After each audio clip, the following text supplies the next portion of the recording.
초집중 자기주도 학습법. 안녕하세요. 동대문구 교육비전센터 자기주도 학습 강의를 진행할 전혜리, 윤선희입니다. 만나서 반갑습니다. 자, 우리 친구들 초집중 자기주도 학습법 이제 두 번째 시간인 집중 근육 강화 훈련에 대해서 한번 해볼 텐데요. 집중력이 사실 공부할 땐 정말 중요하죠, 선생님. 그렇죠. 그리고 오늘은 더구나 암기력까지. 네. 어떤 자기주도 학습에서 목표를 세웠다면 이제 전략을 짜야 된다고 했는데 그 전략에 알맞는 기법들을 한번 배우는 시간입니다. 그러면 집중력부터 한번 시작을 해볼까요? 집중력은 정말 고민이 많은 분야예요. 저도 어쩔 때는 단어 50개 외우는 게 정말 쉽게 외워지는데 또 어떤 때는 똑같은 장소, 똑같은 시간에 있어도 굉장히 안 외워질 때가 있어요. 그렇죠. 어떨 때는 되게 할 게 많아. 그런데 한 30분 만에 다 하기도 하고 어떨 때는 금세 할 것 같았지만 2시간, 3시간이 지나도 못하는 경우도 있죠. 그리고 그 시간 안에 못하는 저에게 너무 또 짜증이 나는 거예요. 네. 야, 집중하면 후루룩 할 수 있는데 왜 집중을 못해? 라고 하면서 계속 스트레스의 악순환이 벌어지기도 하는데요. 이 이야기는 저만 그러는 게 아닐 것 같아요. 그래서 한번 우리가 집중력이 잘 이루어지지 않는 경험, 집중을 잘 못했던 경험을 제가 한번 친구들에게 물어봤어요. 첫 번째, 시험 전날 책상동은 다이어리 정리. 이거 시험이 아니어도 뭔가 마감이 닫혀있을 때. 제가 웃는 이유가 이거 완전 제 얘기인데요. 시험 전날 글쓰기 전에 책상 정리하고 싶은 거. 네, 맞아요. 그리고 막 계획을 이때서야 막 계획을 촘촘하게 세우고 실행을 해야 될 타이밍인데 집중력이 약해서라고 합니다. 두 번째는 책상에 앉은 뒤에 냉장고 문을 10번 열었다 닫는다. 사실 이것도 제 얘기 같은데요? 이게 초등학생들이 많이 이런다라고 생각하겠지만 중고등학생도 집중이 많이 네, 그러니까 친구들은 이제 냉장고겠지만 저는 커피를 마시러 왔다 하는 경우. 맞아요. 그래서 공부는 엉덩이로 하는 거다. 꾸준히 앉아 있어야 된다라고 하는데 마치 엉덩이에 뿌리는 것처럼 계속 자리에서 일어나는 행동이죠. 세 번째, 알고 있는 문제를 틀린 경우. 특히 너무 당연해서 왜 우리 시험 끝나고 답안지 맞추잖아요. 사실 이것도 선생님께서는 답지 맞추지 말라고 나중에 말씀하시겠지만 그런데 너무 이건 정말 생각도 너무 맞을 거라고 생각했는데 나중에 보면 틀려 있는 거. 이거 사실은 우리 친구들이 굉장히 많이 시험 끝나면 와가지고 억울해요, 분해요. 맞아요, 억울해요. 맞아요. 왜냐면 이건 진짜 자기가 완전 아는 문제인데 기초적인 문제인데 틀렸다는 거예요. 그리고 분명히 공부할 때 맞았는데 틀렸다. 자, 이거는 사실은 이유가 있어요. 뭘까요? 뒤에서 말씀드릴까요? 여기서 해야 되나요? 혹시 초수에 공개하나요? 문제집을 끝까지 풀지 못한 경우. 정말 이제 문제가 뭐냐면 휴대폰이나 텔레비전 같은 거에 가장 큰 문제는 우리가 어떤 거를 집중하고 있다가 공부가 아니어도 마찬가지예요. 책을 읽고 있었어도 뭔가를 하다가 휴대폰이나 텔레비전을 보게 되는데 우리는 생각을 하죠. 잠깐 쉬는 거야. 그래서 5분만 보자. 10분만 보자. 쉬는 시간 안에만 본다면 괜찮은 거 아닌가요? 네, 그렇게 생각을 하지만 그런 걸 보고 나서 원래의 집중도를 찾는 데는 15분의 시간이 걸린다고 해요. 그러면 제가 10분 쉬는 시간 동안 만약에 핸드폰을 보고 왔다? 그렇죠. 그러면 이전과 같은 흐름으로 들어가려면 25분이 필요하다는 그렇죠. 거죠? 적어도 그런데 사실은 10분만 보자 해서 10분만 보는 경우는 사실 없어요. 맞아요. 그래서 저는 집중력을 키우기 위해서도 그렇고 학습을 위해서도 그렇고 사실 공부를 할 때는 휴대폰이라든가 텔레비전 같은 경우에는 좀 멀리하고 차라리 휴식 시간을 따로 지정해서 그거를 보는 게 나을 것 같아요. 혹은 3시간 공부할 때 한 번도 안 쉴 수는 없으니까 쉴 때는 그런 디지털 매체를 보는 것보다는 그렇죠. 산책을 하거나 스트레칭을 하는 게 좋겠네요. 네. 자, 마지막. 시험에서 틀린 개수를 모르겠던 경우. 네. 답을 못 썼으면 몰라서 못 쓴 걸 텐데 맞았는지 틀렸는지조차 잘 기억이 안 나더라고요. 우리가 지금 자기주도 학습을 할 때 가장 중요한 거죠. 맞아요. 내가 뭘 아는지 모르는지 그렇죠, 아는 능력이기도 그렇죠. 하고 네. 시험 시간에 집중을 했으면 사실 이거 잘 세워줄 수 있을 텐데 그 시간을 잘 채우지 못해서 그런 것 같아요. 네. 자, 이제부터 그러면 집중력에 대해서 좀 자세하게 알아보도록 할 텐데요. 네. 집중력도 결국 우리의 뇌 안에서 이루어지는 활동이잖아요, 선생님. 그렇죠. 우리가 뇌에서 정보를 다룰 때는 우리 친구들 아마 생물 시간이나 들어보셨을 텐데 이 뉴런이라는 삼지층처럼 생긴 신경세포 사이로 신경 전달 물질이 오가면서 우리가 정보를 처리한다고 해요. 그런데 처리하는 행위, 그 중에서도 집중이라는 상태는 이 신경 전달 물질들이 굉장히 빠르게 마치 야구공이 발사되는 기계가 쉴 새 없이 양쪽에서 발사하는 것처럼 빠르게 오가는 상태를 집중이라고 한다고 합니다. 그런데 뇌 안에서 이 집중력을 관장하는 기관은 바로 전두엽이라고 하는데요. 전두엽은 집중에 관한 것을 이제 관장을 하는데 이 이야기는 뭐냐면 자기 통제력, 행동 억제력.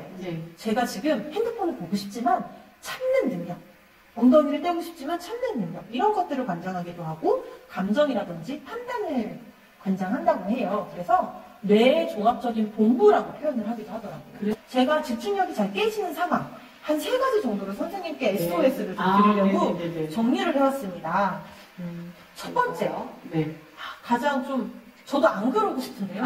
수업 시간에 자꾸 딴 생각이 나는 거니까 저도 모르게 분명히 시작할 땐 선생님을 보고 있었는데 정신 차리면 창밖에 운동장을 보고 있다든지 샤프에 새겨진 예쁜 그림을 보고 있더라고요. 이거 어떻게 하면 막을 수 있을까요? 이거 정말 사실은 수업 시간에 딴 생각을 하는 거는 한 가지 이유가는 아니에요. 그리고 이제 청소년기에는 학습보다는 친구 관계라든가 자기 신체 변화라든가 여러 가지 고민들이 많고, 왜 우리가 질풍노도의 시기라고 말하는 만큼 나도 모르는 사춘기잖아요. 그래서 나도 모르는 감정들에 휩싸이는 경우도 굉장히 많아요. 그렇기 때문에 우리가 수업 시간에 딴 생각을 하는 거는 너무나 당연한 현상이지만 네, 당연하다고 말씀해 주시니 마음이 평화롭습니다. 네. 그러나 학습에 굉장히 큰 문제가 되기 때문에 반드시 고쳐야 되는 상황이긴 해요. 어떻게 고칠 수 있나요? 네.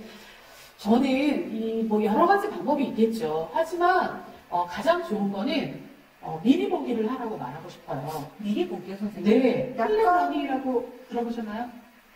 이거 약간 미리 공부해 온 다음에 수업을 듣는 거 말하는 것 같은데 근데 저는 항상 여기서 너무 어려운 부분이 있어요.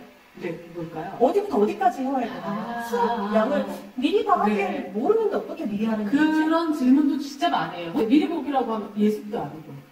예습도 아니고 이게 뭐예요? 어떻게 미리 보죠? 미리 보기? 예고편인가요? 이런 얘기 많이 하는데 미리 보기는 그러니까 수업 시간에 질문거리, 궁금한 거, 호기심을 갖도록 하기 위한 방법이에요. 예습이라고 하면 사실은 되게 무겁게 느껴져요. 맞아요. 많이 해요. 뭔가 공부를 막 해야 될 것 같고, 미리 보기는 사실은 수업 시간 바로 직전에 쉬는 시간에 봐도 돼요. 아니면 5분 정도만 맞아요. 그러니까 정말 오늘 배워야 되는 분량만큼을 살펴보는 거예요. 살펴보면서 이런 단어는 처음 보네. 이거는 뭘까? 이런 것만 체크를 하는 거예요. 네. 그러면 수업 시간에 선생님이 말씀하실 때 내가 아까 궁금한 거를 찾아보게 되죠. 그래서 미리 보기 할 때는 노트를 주고서 질문하고 싶은 거를 만들어 놔도 괜찮아요. 선생님 저희 1차시 때 코넬노트 정리법을 배웠잖아요. 네. 거기서 윗부분에 날짜와 제목을 미리 쓰면서 내용을 한번 풀는다라고 했는데 거기서 조금 궁금한 내용들을 조금 적어놓는다면 맞아요. 또 이 부분을 선생님은 어떻게 풀까? 네, 맞아요. 그거를 꼭 문장으로 적을 필요도 없어요. 그냥 내가 새로 알게 된 함수가 뭐지? 방정식이 뭐지? 이런 식으로 그냥 방정식 함수만 적어놔도 돼요. 이미 그래도 내 머릿속에는 함수와 방정식이라는 거에 대한 궁금증을 가지고 있게 되는 거거든요. 그래서 그 단어가 나올 때를 기다리면서 선생님 말에 조금 더 집중을 할 수 있습니다. 질문하기, 대답하기가 집중력을 유지할 수 있는 방법이라고 하더라고요. 네. 지금 선생님께서 말씀하신 대로 미리 보기를 해본다면 자연스럽게 질문이 생길 수밖에 없을 거예요. 그리고 대답하기 같은 경우는 선생님이 앞에서 수업하시면서 왜 누구를 찍어서 묻는 게 아니더라도 전체에게 물을 때도 반드시 그 흐름 속에서 대답을 하면 집중이 좀 더 잘 된다고 합니다. 네, 그래서 우리가 미리 보기, 아까 제가 잠깐 못한 얘기가 있어서 보충을 하자면 미리 보기를 할 때 미리 보기를 해오면은 수업 시간에 교과에 집중하게 되고 그 다음에 코넬노트 마지막에 우리가 핵심어 정리하고 요약하는 부분이 있었잖아요. 그러니까 이제 복습을 하는 그게 3단계가 플립 러닝이거든요. 그래서 여러분들에게 수업 시간에 딴 생각을 안 하기 위해서는 미리 보기 반드시 하라고 말씀드리고 싶어요. 네, 그리고 두 번째 집중력이 깨지는 상황인데요. 아니 자습이 중요하다고 말씀을 하시는데 혼자 있는데도 너무 집중이 깨질 때가 많아요. 그러면 제가 말씀을 한번 드려볼게요. 첫 번째, 거미가 되면 된대요. 한 사람이 곰팡이 실험을 해본 거예요. 그 소리급세 아시나요? 네네네. 물에다 치면 파동이 일어나는 거죠. 맞아요. 그래서 진동을 일으키니까 거미줄 옆에서 댕 하고 U자를 쳐봤더니 거미줄이 떨리니까 거미가 처음에는 무슨 소리지? 먹이가 걸렸나? 하고 보러 나오는 거예요. 네. 그런데 2번 치고 3번 치고 나면 거미는 이제 먹이가 걸리는 게 아니라는 걸 알았기 때문에 그 소리를 무시하고 나오지 않는다고 해요. 네. 이게 무슨 얘기냐면 우리를 방해하는 뉴스는 사실 너무 많죠. 그리고 이렇게 혼자 공부할 때는 귀가 더 예민해지잖아요. 그래서 문 밖에서 동생이 칭얼거리는 소리나 아니면 건물 밖에서 사람들이 이야기 나누는 소리가 잘 들리는데 그런 방해 요소가 들어오면 오케이, 이거 방해되네. 하지만 그걸 무시하고 계속 나는 이 내용을 집중할 거야 라는 의지를 가지고 집중한다는 거죠. 그리고 방해 요소가 생길 수 있는 곳을 미리 차단하는 공부 환경을 미리 조성하는 것도 굉장히 좋을 것 같아요. 예를 들면 사실 가장 방해 요소는 아무리 무음으로 해놔도 뭔가 알람이 와서 휴대폰이 반짝하면 손이 갈 수밖에 사실 없잖아요. 반짝 안 해도 주기적으로 보게 되는 게 휴대폰이죠. 맞아요. 사실 가까운 곳에 이거는 두는 건 아닌 것 같아요. 집중력이 나빠서가 아니고 누구나 그럴 수밖에 없는 것 같은데요. 그래서 미리 좀 물리적으로 떨어뜨려 놓는 게 중요하고 세 번째, 딴 생각 노트를 활용해야 된다고 합니다. 자, 선생님이 아까 말씀하셨다시피 우린 정말 고민이 많잖아요. 그렇죠. 그래서 사실 쓸모없는 생각들이 떠오르는 게 아니에요. 단지 그 생각이 타이밍을 잘 못 맞췄을 뿐이지. 네. 그래서 그 생각을 잊지 않기 위해서 딴 생각 노트라고 해서 뭐 수첩이어도 좋고 A4지어도 좋은데 공부할 때 딴 생각이 떠오르면 적어놓는 거예요. 적어놓고 나 이거 기억할 거야? 이따 다시 볼 거야 하고 다시 쿨하고 시크하게 공부 내용으로 돌아오는 거죠. 쿨하고 시크가 중요하군요. 네. 그래서 잊을까봐 조마조마하지 않아도 되고 진짜 좋은 아이디어인데 이러면 끝나고 확인을 해도 되니까 딴 생각 노트를 한번 확인해 보시는 것도 좋을 것 같습니다. 그리고 마지막, 이거 정말 중요한데요. 제가 문제를 잘 틀리는 유형이 있어요, 선생님. 뭐냐면 옳지 않은 것을 고르시오라고 해서 약간 한 번 꾼 것 같은 문제, 그리고 기억, 니은, 디귿, 리을, 미음 중에 모두 고르시오 이런 문제. 저는 학생들에게 시험을 볼 때는 규칙을 떠올리라고 얘기를 해요. 이게 무슨 말이냐면 문제에서 다음 소설 중에서 같은 정서를 가진 것을 보기에서 골라라 하면 같은 정서를 가진 걸 보는 거잖아요. 네. 이 규칙을 떠올리면서 제시문을 보는 거죠. 네, 그러면 본인이 알고 있던 문제에 정확하게 그 규칙, 문제가 원하는 거를 찾아서 답을 정하기 때문에 틀릴 이유가 없지만 이 규칙을 무시한 채로 하게 되는 거예요. 그런데 본인이 잘 생각해보면 그게 왜 자꾸 틀렸는지 알기 위해서는 문제에서 원하는 거 있잖아요. 맞는 걸 고르시오, 틀린 걸. 거기다가 밑줄 긋거나 동그라미나 체크를 해보는 노력을 해도 되게 좋아요. 그리고 시험 볼 때 집중을 못하겠는 게 한 문제가 너무 안 풀리면 정말 짜증나고 다음 문제로 넘어갈 수가 없잖아요. 답답해서. 이러면 또 집중력이 깨지는 것 같은데 이럴 때는 안 풀리는 문제는 과감하게 체크를 해두고 넘어가는 것도 시험 집중력을 유지할 수 있는 좋은 방법인 것 같습니다. 재미있는 걸 가지고 와봤어요. 선생님 혹시 이런 글자표 보신 적 있으신가요? 저 봤는데 이거 잘 못해요. 이거 뭐냐면 우리 막 이런 예능, 두뇌 싸움 하는 예능에서 많이 나왔던 건데 이 표를 보면 글자의 색과 글자가 의미하는 색이 다르죠. 그런데 이 표에서 나오는 규칙은 뭐냐면 글자의 색을 읽어보는 거예요. 예를 들면 제가 한번 읽어볼게요. 네. 분홍, 파랑, 빨강, 검정, 초록, 검정, 보라, 노랑. 잘하시는군요. 네.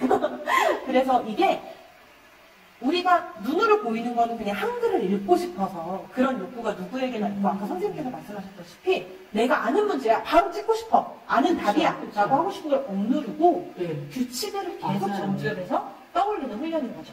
우리 친구들 너무 지루하거나 할 때는 서로 이런 것들을 좀 하면서 규칙을 떠올리는 훈련을 해봐도 좋을 것 같습니다. 한 3가지 환경에 조금 집중을 해서 집중력이 깨지는 부분들을 살펴봤었는데요. 이번에는 나라는 사람을 기준으로 내 밖의 이유로 집중이 깨질 때 혹은 내 안의 이유로 집중이 깨질 때 이렇게 두 가지로 나눠보고자 해요. 그래서 내 밖의 이유로 집중력이 깨질 때는 이렇게 4가지 정도로 좀 해보면 된다고 하는데 선생님 이 중에서 한 가지 정도 좀 특별히 강조해주고 싶은 부분이 있으실까요? 저는 최선의 학습 장소 만들기를 좀 강조해주고 싶어요. 네. 왜냐면은 항상 제가 생각을 했을 때는 공부를 하려고 했을 때 집중이 잘 되는 장소라는 거를 인식하는 게 중요한 것 같거든요. 난 여기에서 집중이 잘 돼가는 환경을 만들어주는 게 좋지 않을까. 다양한 장소가 있잖아요. 네네네. 내 방이 잘 되면 가장 좋지만 아무도 없을 때 거실이라든지 혹은 식탁도 잘 될 수도 있고 네. 돌아다니면서 거실을 돌려서 책을 읽는 게 잘 될 수도 있으니까 그럼요. 최선 학습 장소를 찾으려면 다양한 곳에서 한번 이제 뭐 시험을 앞에서도 해보는 우리가 계속 얘기했지만 사실은 중학 과정은 고등학교나 물론 중학교 과정 자체도 중요해요. 그렇지만 무엇보다도 이게 고등학교를 가기 위한 과정이라고 생각을 해야 돼요. 여러 곳을 일단 시도를 해보시고 빨리 가장 적절한 곳을 찾으면 좋을 것 같고요. 그다음에 내 안의 이유를 깨질 때 아까 딴 생각 노트 나왔죠? 네. 그리고 선생님 마감 효과 전략 쓰기라고 있는데 이건 뭘까요? 그래서 계획을 세우거나 뭘 할 때도 마감이라는 거. 언제까지 10분만 할 거야. 20분만 할 거야. 스톱워치 맞추고 그때 하고 나서 쉬는 거. 그럼 그동안은 굉장히 열심히 집중하게 되거든요. 저희가 첫 시간에 목표를 세운다라는 부분에서 숫자가 들어가야 된다고 강조를 했었잖아요.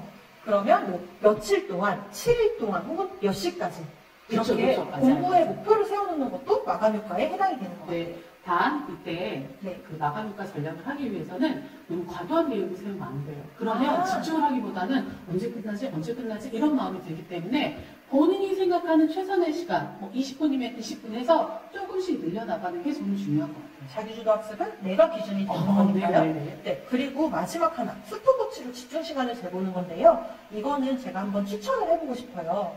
그래서 스톱워치를 두고 딴 생각이 날 때마다 한번 시간을 체크해보는 거예요. 그래서 내가 집중력이 깨지는 패턴을 찾아보는 거죠. 그리고 그 패턴이 조금 짧은 시간이, 그러니까 내가 15분마다 집중력이 깨질 때가 있고 30분마다 깨질 때가 있잖아요. 그렇죠. 그래서 그 패턴이 짧은 시간은 집중이 잘 안 되는 시간이고 반대로 내가 30분 정도 집중이 유지되는 혹시 새벽일 수도 있고 늦은 밤일 수도 있잖아요. 이렇게 되면 자신이 잘 맞는 시간대를 찾을 수도 있을 것 같아요. 칙센트 미하이라는 이제 학자가 몰입을 하기 위해서는 이렇게 세 가지 조건이 필요하다고 이야기를 했다고 해서 이걸 좀 소개하고 싶었어요. 네.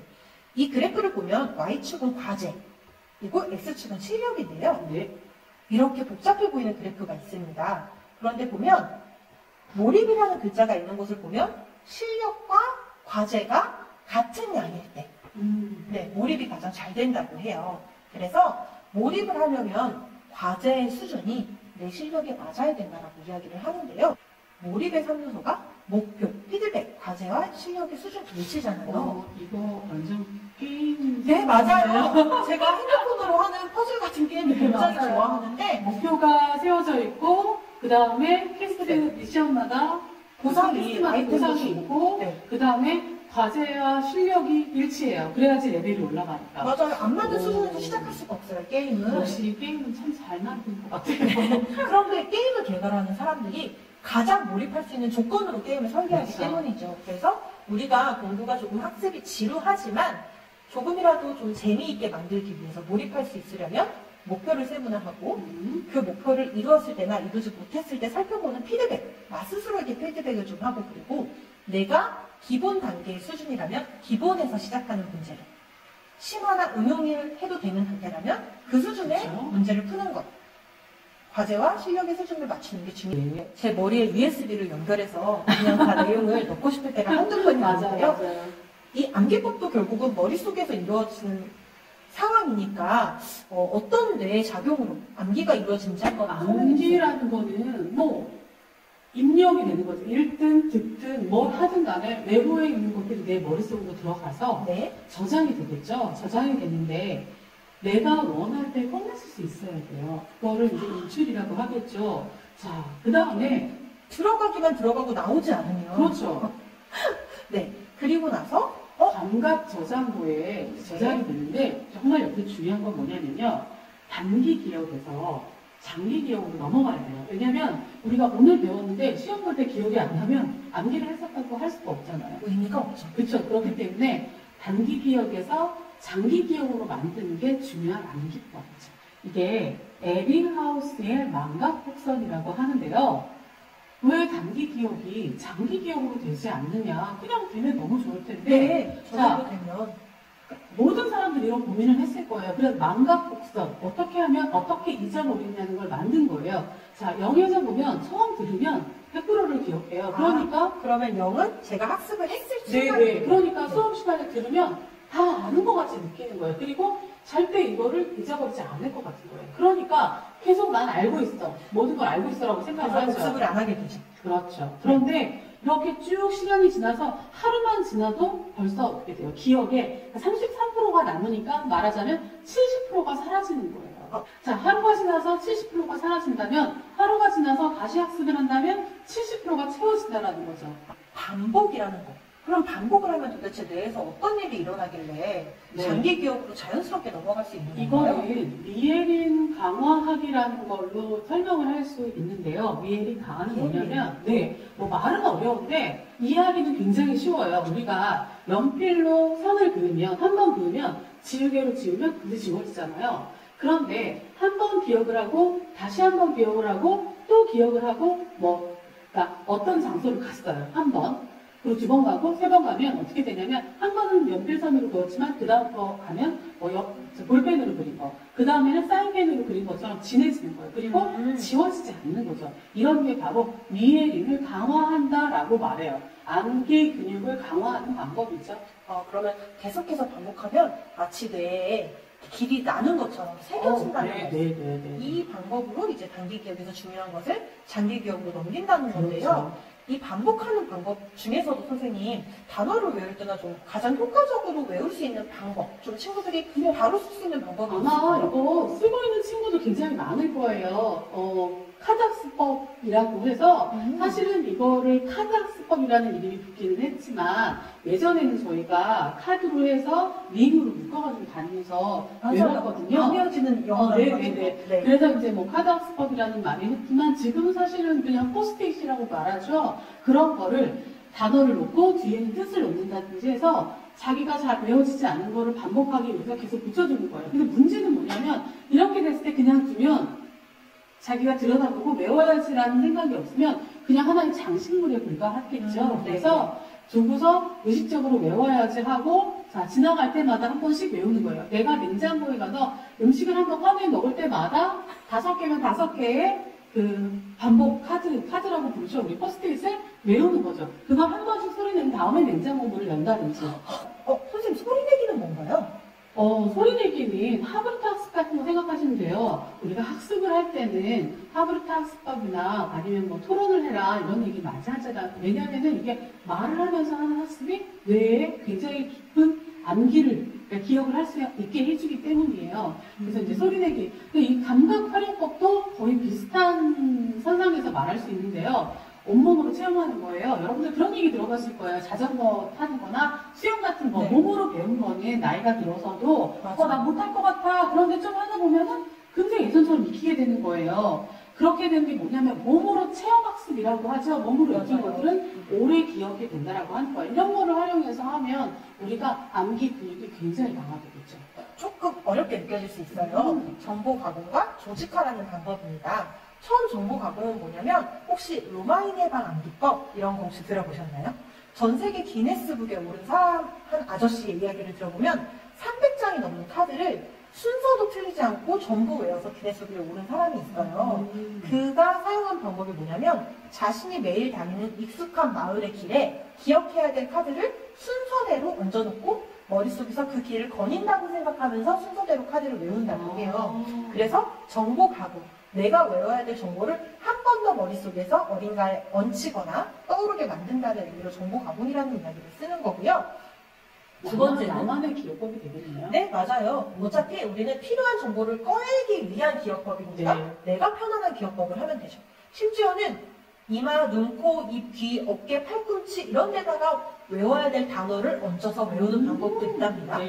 그리고 마지막으로 조직화인데요. 조직화라는 단어 조금 어렵잖아요. 더 쉽게 말하면 분류해서 외우기입니다. 이렇게 외우면 잘 외워지는 이유는 뇌는 새로운 정보가 들어왔을 때 가장 내가 알고 있는 것 중에 유사한 정보랑 묶어서 기억하는 걸 굉장히 편안해 한다고 해요. 그래서 여기 왼쪽에 있는 두 개는 여러 색깔의 공이 마구 섞여 있지만 이렇게 비슷한 것끼리 범주화, 조직화해서 외우면 훨씬 더 꺼내기도 쉽고 옷 정리 같은 거도요. 봄옷, 여름옷, 가을옷 맞아요. 정리를 해놓으면 찾아서 이렇게 편한 것처럼. 그리고 마트에 갔을 때도 과일 코너, 그렇죠. 식품 코너 여기저기 왔다 갔다 하지 않고 과일 코너에서 살 거 기억하고 10분 코너에서 했던 기억을 하면 네, 여러 가지 동선이 꼬일 일도 없겠네요. 맞아요. 그래서 이 조직화 방법에 따라서 먼저 잘 기억하기 위해서는 이렇게 표를 만든다든지 아니면 개념도를 그려보는 거예요. 그러면 비슷한 것끼리 묶이게 되는 거죠. 그래서 처음 여기 있는 표 모양의 것은 뭐 비슷한 것끼리 이제 묶음으로 나열하는 거라고 말하면 밑에 있는 개념도 같은 경우는 상위 개념, 하위 개념을 표에서 자연스럽게 익힐 수 있게 되는 건데요. 지금 말씀드린 표 모양으로 나누는 게 범중화, 그리고 위에서부터 밑으로 내려오면서 상하위 개념을 표현하는 게 개념도라고 합니다. 그리고 우리 친구들 굉장히 익숙한 거, 마인드맵이라는 게 나왔네요. 이 노트 필기법, 퍼넬 노트 필기법이랑 굉장히 비슷한 개념이에요. 정말요? 네, 왜냐면 내가 생각할 때 이제 방사형으로 뭔가를 외우거나 찾을 때 이제 한다라는 걸 이용해서 만든 방법인데요. 사실은 학생들한테 학습을 할 때 마인드맵을 많이 시켜요. 왜냐면 미리 살짝 얘기를 하자면 종이에다가 자기가 배운 거를 정리하려고 할 때 마인드맵식으로 정리하는 거예요. 그게 뇌가 편안하게 받아들이기 때문이에요. 그래서 반복 학습을 하거나 이렇게 할 때, 그러니까 조직화하려고 할 때 우리가 마인드맵으로 정리를 해놓으면 머릿속에서 찾기가 편하다는 거예요. 그리고 마인드맵 해놓은 거를 들여다보면 여기에 뭐가 있었지를 기억하기가 더 좋다라고 합니다. 오늘 한번 수업한 내용을 정리를 해보려고 합니다. 집중력 같은 경우는 잘 깨지는 3가지 순간에 분류를 해서 각 해답을 한번 알아봤습니다. 수업에 딴 생각이 들 때는 어떻게 하게 됐죠? 플랜러닝, 미리 보기, 질문하기, 대답하기. 그리고 혼자 공부할 때 기억력이 자꾸, 집중력이 자꾸 깨진다면 매우 낯설지만 거미되기, 공부 환경 조성, 딴 생각 노트 만들기.